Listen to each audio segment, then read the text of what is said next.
तो दोस्तों इससे पहले पार्ट में हम बेंजोनाइट के बारे में पढ़ चुके थे। प्रिजर्वेटिव्स क्या होते हैं, मेडिसिन में मेडिसिनल उसके अंदर डिपार्टमेंट के अंदर या इंडस्ट्री के अंदर इनका क्या यूज़ होता है, कॉस्मेटिक में कैसे यूज़ होते हैं, ये सब हम पढ़ चुके थे। तो अगर आपने वो वीडियो नहीं देखी है तो पहले आप उस वीडियो को देख करके तब इस वीडियो को देखोगे तो आपको ज़्यादा हेल्प मिलेगी।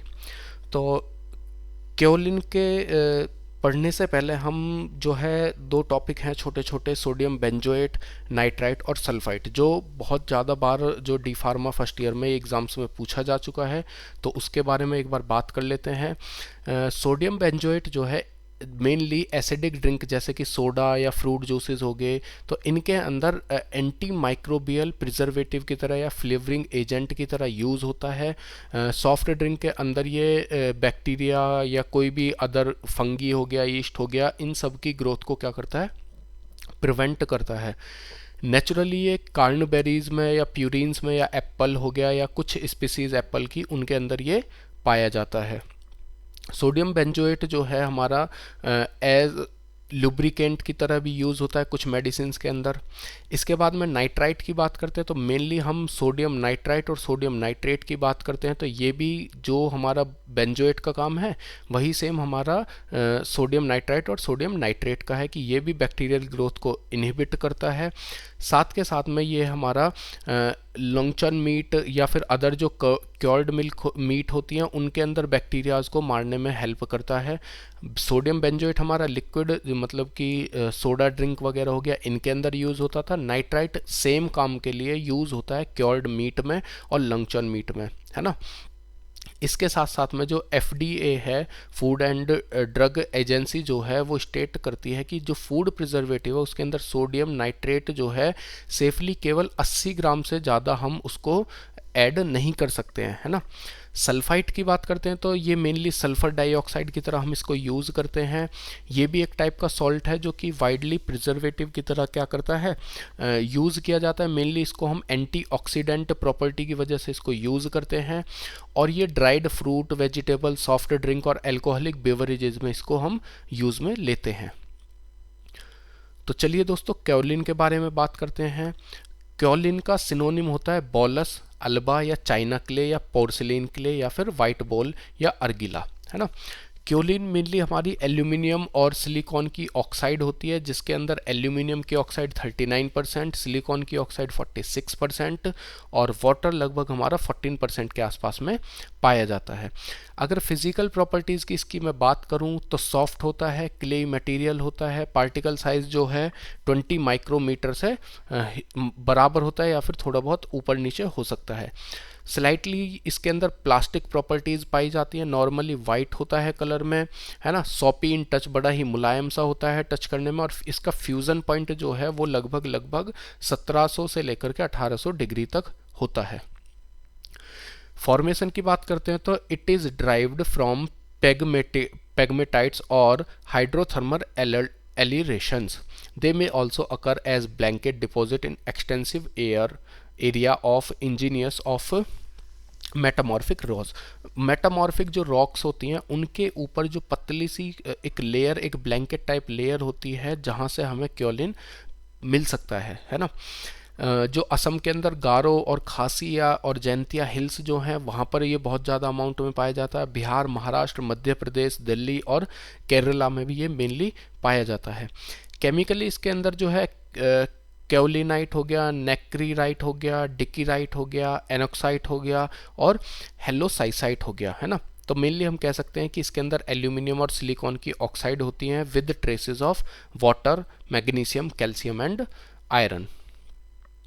इसके बाद में इसकी प्रिपरेशन की बात करते हैं तो ये जो है, जो पत्थर होती है हमारी, मेनली जो हमने अभी बोला था मेटामॉर्फिक जो रॉक्स होती हैं, उनकी लेयर को क्या करते हैं हम प्योर माइंड करते हैं, खोद करके निकालते हैं। फिर इम्प्योरिटीज़ को वॉश किया जाता है वाटर के साथ में। फिर इसको ड्राई करने के बाद में एक पाउडर्ड फॉर्म में लाया जाता है। फिर इसको हमें टर्बिड के अंदर सेटल डाउन किया जाता है। हैवी क्योलिन पार्टिकल, जो लार्ज साइज के पार्टिकल होते हैं, उनको हम सेपरेट कर लेते हैं स्मॉल साइज के पार्टिकल से, और इस तरीके से हमें क्योलिन प्रोवाइड हो जाता है।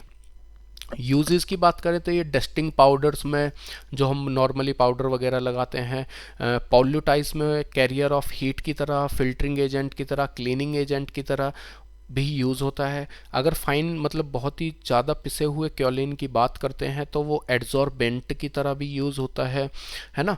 ये हमारा क्रोमेटोग्राफी के अंदर भी जो है यूज़ होता है एज अ मोबाइल स्टेट की तरह, sorry as a stationary state की तरह।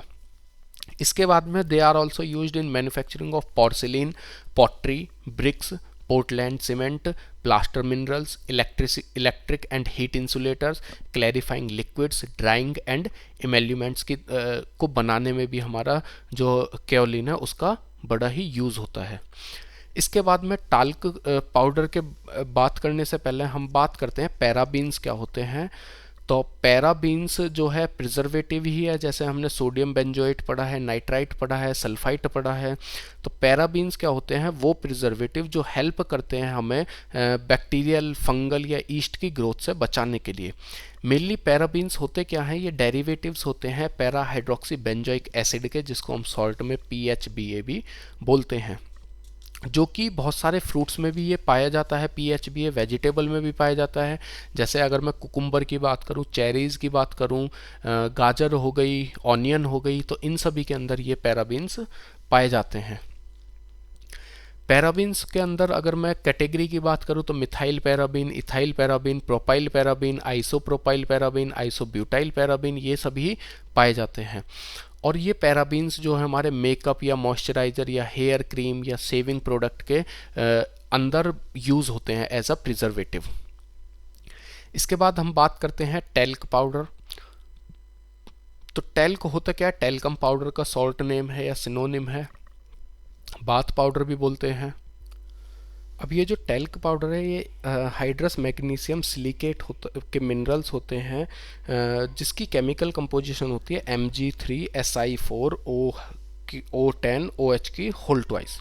ठीक है, लार्ज अमाउंट में जो आयरन सब्सटीट्यूट है मैग्नीशियम के साथ में हो जाता है, जब इसको हम टैल्क ना बोल करके बोल देते हैं मिनोस्टेटाइट।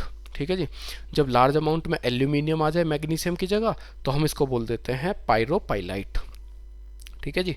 इसके बाद में talc is a phyllosilicate mineral that cleaves into thin sheet.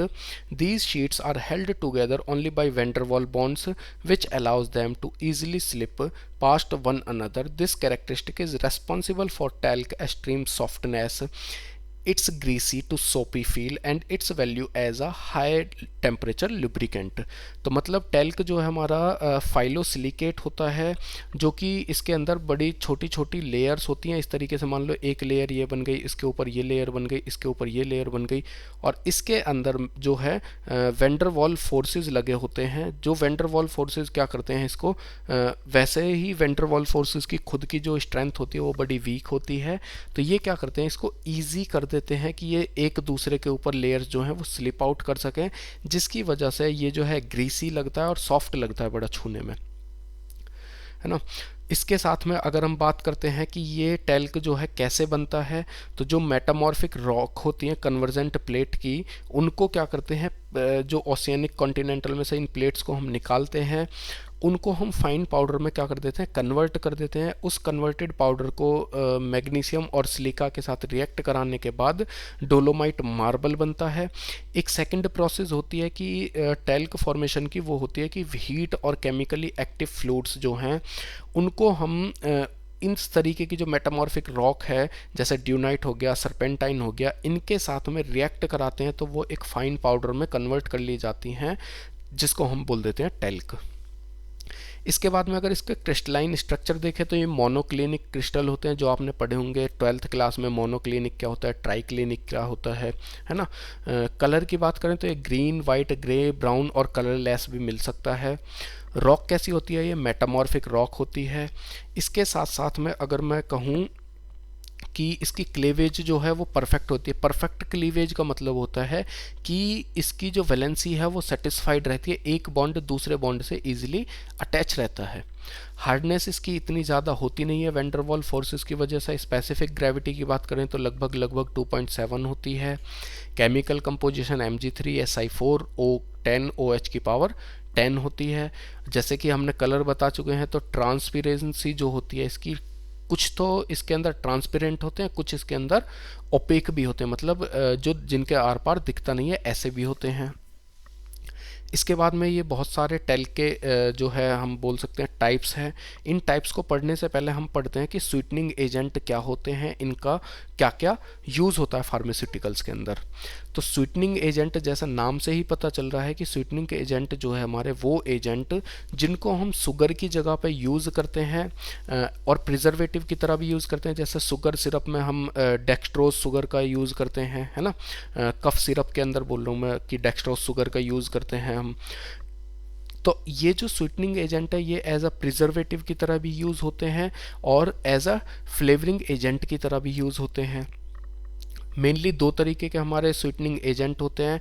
एक तो होते हैं हमारे प्लांट ड्राइव्ड एजेंट, जैसे कि एरिथ्रिटॉल हो गया, लैक्टिटॉल हो गया, मेलिटॉल हो गया, मैनिटॉल हो गया, जाइलिटॉल हो गया। तो ये सभी हमारे कैसे होते हैं, plant derived sweetening agent. Artificial sweetening agent की बात करते हैं तो जैसे एस्पार्टेम हो गया, नियोटेम हो गया, एलिटेम हो गया, ये सभी हमारे किस में आते हैं, आर्टिफिशियल स्वीटनिंग एजेंट में। अब कुछ ऐसे स्वीटनिंग एजेंट होते हैं जिनके मैं आपको कंपेयर करके बताऊंगा कि कौन सा ज़्यादा मतलब कैलोरीफिक वैल्यू का होता है, कौन कम कैलोरीफिक वैल्यू का होता है। जैसे जिनकी लो कैलोरीफिक वैल्यू होती है, जैसे एस्पार्टेम हो गया, नियोटेम हो गया, एलिटेम हो गया, इन सब की कैलोरीफिक वैल्यू बड़ी लो होती है। वहीं लैक्टोज, ग्लूकोज, डेक्सट्रोज, इनकी कैलोरीफिक या न्यूट्रिटिव वैल्यू हाई होती है। ऐसी सल्फेम पोटेशियम जो है वो 180 से लेकर के 200 टाइम ज़्यादा मीठा होता है इन कंपेयर टू शुगर और एस्पार्टेम। एली टाइम की बात करते हैं तो वो 2000 टाइम्स ज़्यादा स्वीटनर होता है इन कंपेयर टू सुक्रोज। वहीं अगर मैं बात करूं एस्पार्टेम की, तो वो सुक्रोज से तो 200 टाइम ज़्यादा होता ही होता है, लेकिन ग्लूकोज के साथ भी वो लगभग लगभग इतना ही ज़्यादा स्वीटनिंग होता है। एरिथ्रिटॉल की बात करूँ तो वो लगभग 0.5 कंसंट्रेशन में जो है हम यूज़ कर सकते हैं उसको एज अ स्वीटनिंग एजेंट। वहीं अगर प्रैक्टोज की बात करूँ तो वो 50% ज़्यादा स्वीटर होता है हमारा, किससे, नॉर्मल जो हम चीनी खाते हैं, शुगर खाते हैं, उससे 50% ज़्यादा होता है। मेलिटॉल की बात करते हैं तो ये सुक्रोज की तरह ही स्वीट होता है। वहीं माल्टोज की बात करें तो ये हमारा माल्टोज, जैसे माल्ट जो होता है हमारा स्टार्च, तो मेनली ये जो माल्टोज है वो स्टार्च या फिर माल्ट से मिलकर के बनता है। मैनिटॉल हमारा जाइटॉल या सॉर्बिटॉल की तरह ही होता है। सॉर्बिटॉल भी एक क्या है, स्वीटनिंग एजेंट है। नियोहेस्परडाइन की बात करें या डाईहाइड्रोक्लोरोकोन की बात करें तो ये 1500 से 1800 टाइम्स ज़्यादा स्वीटनर होता है सुक्रोज से। और अगर मैं सेक्रीन की बात करूं तो वो लगभग लगभग 200 टाइम ज़्यादा स्वीटनर होता है नॉर्मल सुक्रोज से। ठीक है जी। इसके बाद में हम बात करते हैं कि जो टाइप्स क्या क्या हैं हमारे किसके, टाल्क के, है ना। तो बियाकोनाइट की बात करें तो ये फाइब्रस वैरायटी का टाल्क होता है जो एस्बस्टेस की तरह होता है। एस्बस्टेस एक ऐसे ही टाल्क होता है जिसके अंदर हमारे मेनली क्या होते हैं, फाइबर्स प्रेजेंट होते हैं, मतलब फिलामेंट्स प्रेजेंट होते हैं उसके अंदर। क्रोमेन टेलकम की बात करें तो ये क्रोमेन वैरायटी है टेलकम की। पॉलीफेंट स्टोन की बात करें तो एक green PAT stone flagged with white and brown used since Norman times is an ornamental stone in churches. तो ये मेनली चर्च के अंदर जो है यूज़ होता है पॉलीफेंट स्टोन, है ना। स्यूडोलाइट की बात करते हैं तो स्यूडोलाइट हमारा ऑक्टाहेड्रल टेल्क होता है, स्यूडोमॉर्फ होता है और आफ्टर स्पाइनल की। ऐसे ही स्टेटाइट होता है, ऑर्नामेंटल क्रेविंग्स में यूज़ होता है। जिनकेन टाल्क होता है जो कि हमारा मिक्स्ड सीरीज़ होती है फॉर्मेशन की। तो मेनली ये आपसे पूछे नहीं जाते हैं, लेकिन आपको पता होना चाहिए कि टाल्क वगैरह का क्या यूज़ होता है। इसी के साथ में अगर मैं इसकी बात करूं कि ये कहाँ कहाँ पाया जाता है, तो ये महाराष्ट्र, केरल, गुजरात, मध्य प्रदेश, राजस्थान, इन सभी जगह पाया जाता है। प्रिपरेशन में अभी आपको बता ही चुका हूँ कि मेटामॉर्फिक मिनरल जो है रिजल्ट जो है इनका मेटामॉर्फिज्म के थ्रू निकलता है। कि मैग्नीशियम मिनरल्स को हम सरपेंटाइन, पायरोक्सिन या एम्बीफॉल के उसमें क्या कर सकते हैं, हम इनको कार्बन डाइऑक्साइड और वाटर की प्रेजेंस में क्या कर सकते हैं, इनको क्या बोलते हैं उसको, ग्राइंड कर सकते हैं। ग्राइंड करने के बाद में वो टाल्क कार्बोनेशन या स्टीएटाइजेशन के थ्रू हम टाल्क कार्बोनेट बना सकते हैं। इसकी रिएक्शन लिखी हुई है कि जो हमारा Al2Si2O5OH का होल 4 जिसको हम सरपेंटाइन बोल देते हैं, इसकी रिएक्शन जब कार्बन डाइऑक्साइड से करते हैं तो Mg3Si4O10 की पावर OH का होल ट्वाइस जिसको हम टाल्क बोल देते हैं, ये टाल्क में कन्वर्ट हो जाता है ना। इसके बाद में हम बात करते हैं इसके टाल्क जो है, हम एक और रिएक्शन है जिसके अंदर हम क्या करते हैं, कैल्शियम मैग्नीशियम कार्बोनेट जिसको हम डोलामाइट बोलते हैं, उसकी सिलिका के साथ जब रिएक्शन कराते हैं वाटर की प्रेजेंस में तो वो हमारा टाल्क बना देता है, प्लस कैल्शियम कार्बोनेट बाहर निकाल देता है जिसको हम कैल्साइट भी बोल देते हैं, और कार्बन डाइऑक्साइड बाहर निकालता है।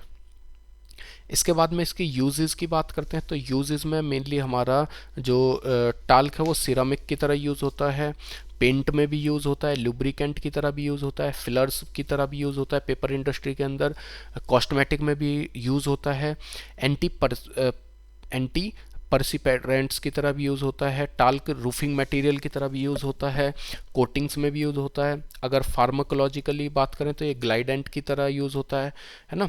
मेडिसिन में अगर टाल्क की बात करें तो प्लूरोडेसिस जो एजेंट है वो प्रिवेंट करता है प्लूरल इफ्यूजन या प्लूरोथोरैक्स के, है ना। तो इलास्टिक केबल बनाने में, इलेक्ट्रिकल स्विच बोर्ड बनाने में भी इसका बड़ा ही यूज़ होता है क्योंकि ये क्या होता है, हीट एंड इलेक्ट्रिसिटी रेजिस्टेंट होता है। इसके बाद में हम एक लास्ट बड़ा छोटा सा टॉपिक है उसके बारे में अगर हम बात करते हैं, कलरेंट्स क्या होते हैं, है ना। तो जैसा नाम से ही पता पड़ रहा है कलरेंट्स क्या होते हैं कि जो मतलब फार्मास्यूटिकल प्रिपरेशन में या कैप्सूल वगैरह बनाने में, टैबलेट बनाने में, है ना, तो उसमें जो है हमारे बहुत सारे जो कलरिंग एजेंट यूज़ होते हैं जिनको हम बोल देते हैं कलरेंट्स, है ना। इनको हम डाइज भी बोल देते हैं। ये डाइज क्या होती है, एस्थेटिक अपीयरेंस होती है इनकी, ये स्टेबिलिटी को क्या कर देते हैं, इन्हांस कर देते हैं, है ना।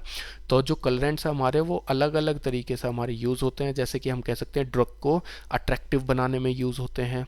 इसके साथ साथ में ड्रग को क्या कर सकते हैं कि हम उसका, क्योंकि अलग अलग कलरेंट्स का अलग अलग फ्लेवर भी होता है, तो ये क्या होते हैं हमारे फ्लेवर्स की तरह भी यूज़ होते हैं। जैसे ऑर्गेनिक डाइज की बात करें, है ना, तो ऑर्गेनिक डाइज जैसे हम बालों के अंदर कलर वगैरह करते हैं, है ना, तो डाइज जो हैं वो सॉल्युबल होती हैं प्रोपाइलीन ग्लाइकोल के अंदर और ग्लिसरीन के अंदर।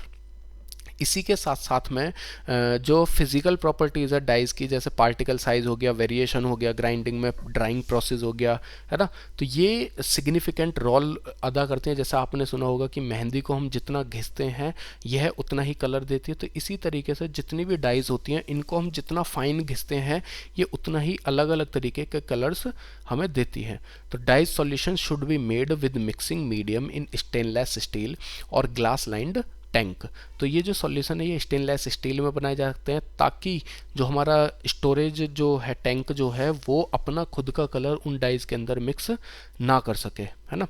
तो ये इनके जो मेनली जो हम दवाइयों में जो कलरिंग एजेंट यूज़ करते हैं उनका नाम है टेट्राजाइन हो गया, एरिथ्रोसाइन हो गया, है ना, इसके साथ में सनसेट येलो हो गया, पेशेंट ब्लू हो गया, ये सभी यूज़ करते हैं। दोस्तों बस एक लास्ट टॉपिक है हमारा जिसको हम बोलते हैं फ्लेवरिंग एजेंट। जैसा नाम से ही पता पड़ रहा है फ्लेवरिंग मतलब फ्लेवर्स, कि किसी भी ड्रग्स के अंदर मेनली जो बच्चों की जो होती है पीडियाट्रिक ड्रग्स जो होती हैं उनके अंदर हम फ्लेवर ऐड कर देते हैं ताकि बच्चों को उन्हें खाने में ज़्यादा दिक्कत ना हो। अब इसके अंदर फ्लेवरिंग एजेंट में हम कुछ अल्कोहल भी यूज़ करते हैं बिटर मेडिशन टेस्ट के लिए, एस्टर भी यूज़ करते हैं एज अ फ्रूटी टेस्ट के लिए, कीटोन्स या पायराजाइंस भी हम यूज़ कर लेते हैं। फ्लेवर के लिए कैरामल्स हो गया, फिनोलिक्स हो गया, है ना, इनका भी हम यूज़ कर देते हैं। सिट्रस का भी यूज़ कर देते हैं, सिट्रस एसिड, ताकि वो कैसा फ्लेवर लगे, उसका ऑरेंज टाइप फ्लेवर लगे। इसके साथ साथ में हम अलग अलग तरीके के फ्लेवर्स का यूज़ करते हैं। अगर मैं आर्टिफिशियल फ्लेवरिंग एजेंट की बात करूँ तो these are chemical similar to natural flavouring agent but are readily available और लेस एक्सपेंसिव। जैसे ल्यूब्रा हो गया, पाइनएप्पल हो गया, तो पाइनएप्पल का अगर आपको फ्लेवर लेना है तो हमें जो है इथाइल ब्यूटाइरेट का यूज़ करना पड़ेगा, है ना। अगर बनाना का लेना है तो एमाइल एसीटेट का यूज़ करना पड़ेगा, क्योंकि हम नेचुरली तो इन चीज़ों को हम दवाइयों में ऐड नहीं कर सकते कि भाई हमने केला लिया, केला को उसके अंदर घोल दिया, है ना। तो फ्लेवरिंग एजेंट के लिए क्या करते हैं हम उनके अंदर का जो केमिकल होता है उसको एक्सट्रैक्ट कर लेते हैं। नेचुरल फ्लेवरिंग एजेंट में बात करते हैं तो नेचुरल फ्लेवरिंग एजेंट में आता है हमारा मोनोसोडियम ग्लूटामेट, है ना, जो कि फूड की तरह टेस्ट देता है, जैसे कि खाना हम नॉर्मली खाते हैं उसकी तरह टेस्ट देता है ना। इसी के साथ साथ में अगर मैं बात करूं साउ का टेस्ट जो है वो यूमामी की तरह होता है and is known as the fifth taste which is also found in high protein food such as meat. Monosodium glutamate की बात करें तो ये सीवीड से मिलता है और इसका जो टेस्ट होता है वो स्टार्च, मोलास या शुगर की तरह मतलब टेस्ट होता है। फ्लेवरिंग एजेंट के अंदर फ्लेवर एक्सट्रैक्ट भी मिलता है, मतलब किसी भी चीज़ के अंदर से हमने कोई एक्सट्रैक्ट निकाल दिया वो भी मिल सकता है। केपेबल होते हैं ये कि हम टेस्ट को, ऑर्डर को, इन सब चीज़ों को दूर कर दें ताकि जो पेशेंट है वो इसे लेने में ज़्यादा दिक्कत ना करे, है ना। तो इसके लिए हम फ्लेवरिंग एजेंट्स का यूज़ करते हैं। तो दोस्तों आज के लिए फार्मास्यूटिक्स की हमने लगभग पूरी यूनिट कंप्लीट कर ली है, यूनिट 2 जिसको हम बोल देते हैं pharmaceutical ads and flavouring agents, है ना। तो चलिए दोस्तों, अगर वीडियो अच्छी लगी हो तो लाइक कीजिए और अगर इस वीडियो में आपको कुछ भी कमी दिखी हो जो हम इम्प्रूव कर सकते हैं तो प्लीज़ कमेंट करके ज़रूर बताइएगा। थैंक यू दोस्तों।